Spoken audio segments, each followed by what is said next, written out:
அரஃபா நோன்பு பற்றி சவுதி ஃபத்வா.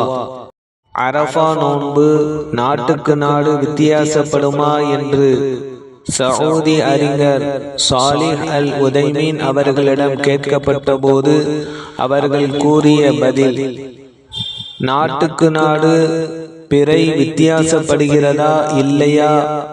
வித்தியாசப்படுகிறது என்பதே சரியானதாகும். மக்காவில் பிறை கண்ட அடிப்படையில் 9வது தினம் அங்கு அரஃபா தினமாகும். மக்காவுக்கு முன்தினம் வேறு நாட்டில் பிறை கண்டிருந்தால் மக்காவில் 9வது நாள், முதல் நாள் பிறை கண்ட நாட்டில் 10வது நாளாகும்.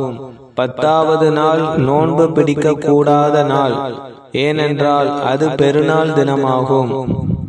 அதேபோன்று மக்காவை விட ஒரு நாள் பிறை தாமதித்து வேறு நாட்டில் காணப்பட்டால் மக்காவில் 9வது நாள் அவர்களுக்கு 8வது நாளாக இருக்கும். அவர்கள் 9வது நாள் நோன்பு நோக்கும் போது மக்காவில் பிறை 10ஆக இருக்கும். எனவே எமது கருத்தே சரியான கருத்தாகும்.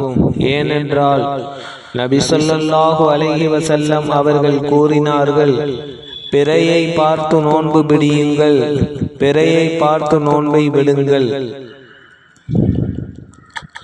யார் தமது இடங்களில் பிறை காணவில்லையோ அவர்கள் பிறை கண்டவர்களாக கணிக்கப்பட மாட்டார்கள்.